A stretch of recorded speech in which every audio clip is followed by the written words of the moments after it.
नमस्कार दोस्तों, स्वागत है आप सभी का एक बार फिर मेरे बायोलॉजी की क्लास में। दोस्तों, आज मेरा बायोलॉजी का दूसरा क्लास है। पहला वीडियो हम इस पे अपलोड कर चुके हैं, जिसमें कि उसमें हम कुछ जीव विज्ञान के कुछ टॉपिकों के बारे में बताए हैं। जैसे जीव विज्ञान की शुरुआत कैसे होती है, कितने भागों में इसे बांटा गया है, कितनी इसकी शाखाएँ हैं। तो इन सब चीज़ों के बारे में हमारी वीडियो पहले से ही इस चैनल पे अपलोड है। आज ये दूसरा वीडियो है और आज ये पूरा पाठ्यक्रम के साथ मैं इसे लेकर आया हूँ। जैसे जीव विज्ञान में 6 चैप्टर कुछ जो कि परीक्षा की दृष्टि से इसमें से हमेशा परीक्षाओं में प्रश्न आते रहते हैं। तो मैं सोचा हूँ कि उस पाठ्यक्रमों के बारे में आपको बता करके और क्रमशः पाठ के सीरीज के माध्यम से आपको वीडियो डेली मिलती रहे।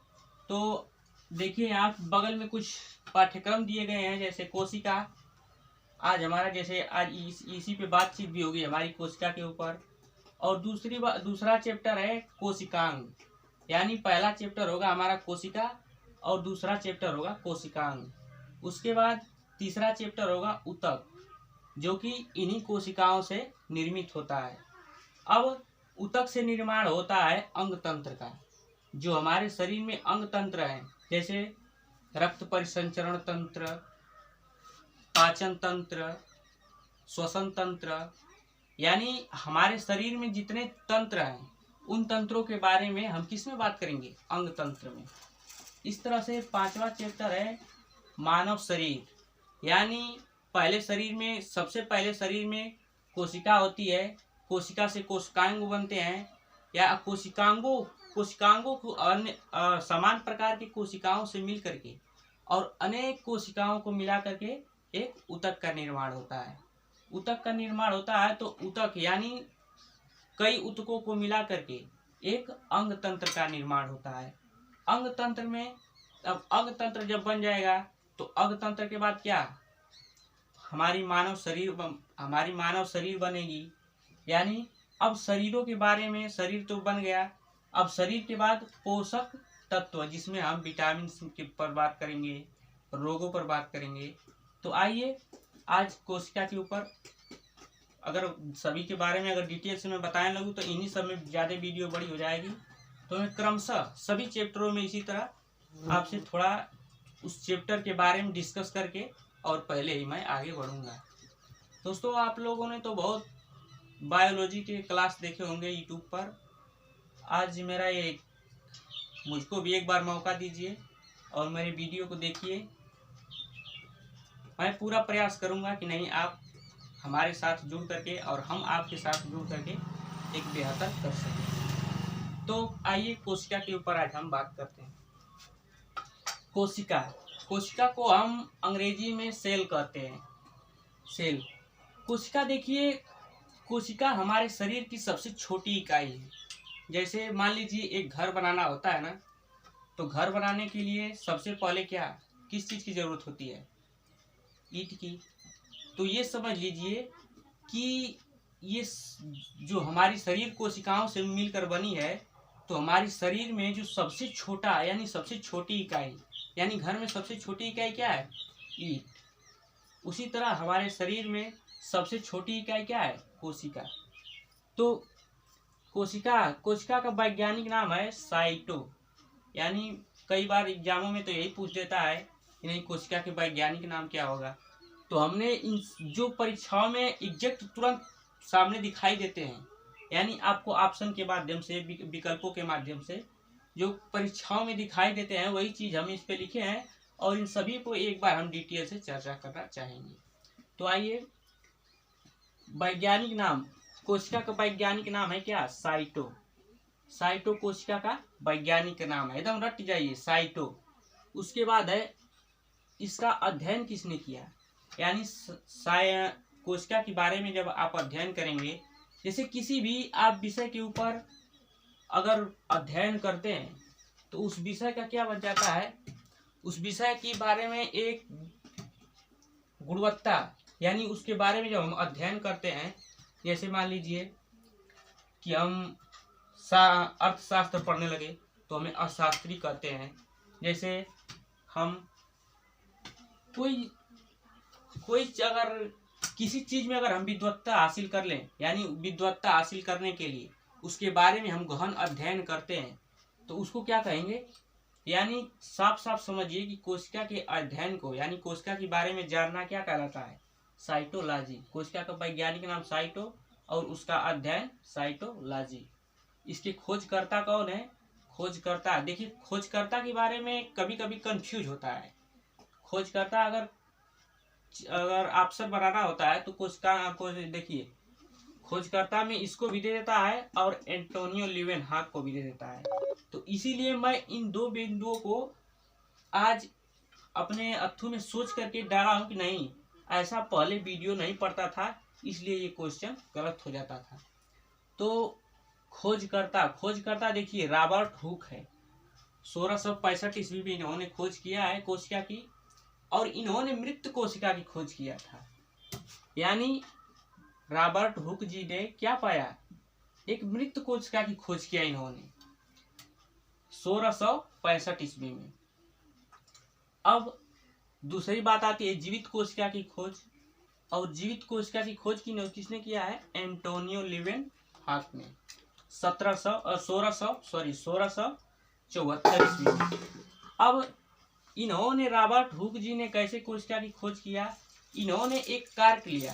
पहले के जैसे जो बॉटल होते थे उस पे लकड़ी के ढक्कन लगा हुआ करते थे, तो उसी लकड़ी के ढक्कन पे क्या होता था? उसी लकड़ी के ढक्कन पे इन्होंने शोध किया, तो उसमें इन्होंने मृत कोशिकाएं पाई, यानी मृत कोशिका पाई। तो इसीलिए माना जाता है कि सबसे पहले अगर किसी ने खोज किया कोशिका की तो वो किसने किया? रॉबर्ट हुक ने। उसके बाद बात आती है जीवित कोशिका की खोज।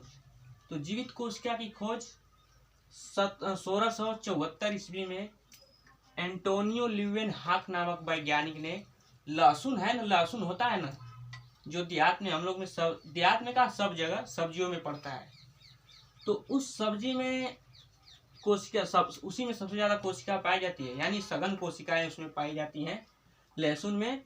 तो एंटोनियो लीवेनहॉक साहब ने कोशिका के ऊपर अध्ययन किया, तो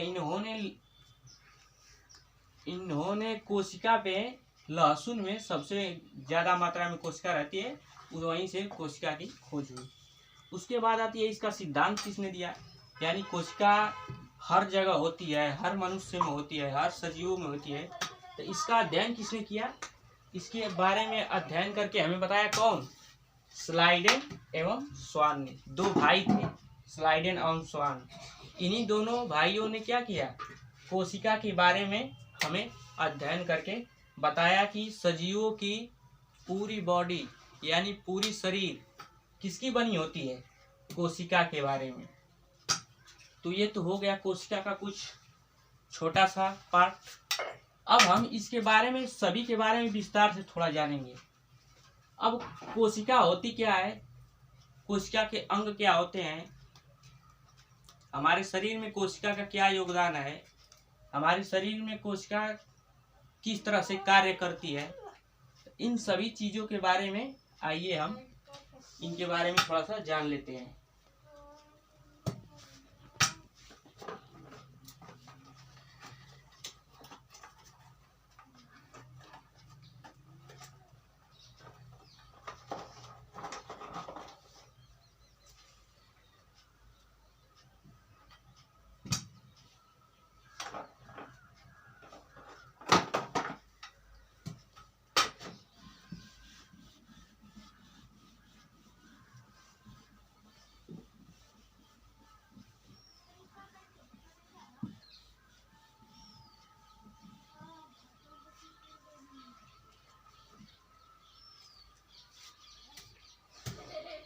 तो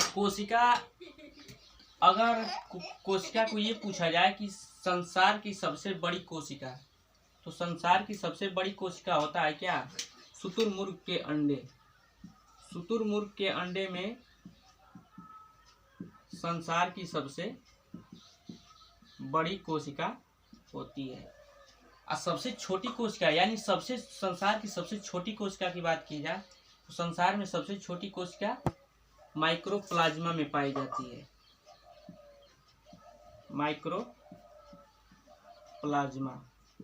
यानी संसार की सबसे बड़ी कोशिका शुतुरमुर्ग के अंडे में होता है और सबसे छोटी कोशिका माइक्रोप्लाज्मा। यही बात की जाए मनुष्य के शरीर में, तो मनुष्य के शरीर में सबसे छोटी कोशिका किसमें पाई जाती है? शुक्राणु में। शुक्राणु में मनुष्य की सबसे छोटी कोशिका पाई जाती है। उसके बाद यहाँ सबसे बड़ी कोशिका क्या होता है? अंडाणु। यानी ये पाया जाता है किसमें? नर जननांग में। और ये किसमें पाया जाता है? मादा जननांग में। शुक्राणु मनुष्य की सबसे छोटी कोशिका है और अंडाणुओं में मनुष्य की सबसे बड़ी कोशिका पाई जाती है। जो ये नर में पाया जाता है और ये मादा में पाया जाता है, ये आप सभी भी जानते होंगे पहले से, या नहीं जानते होंगे तो जान लीजिए। अब कोशिका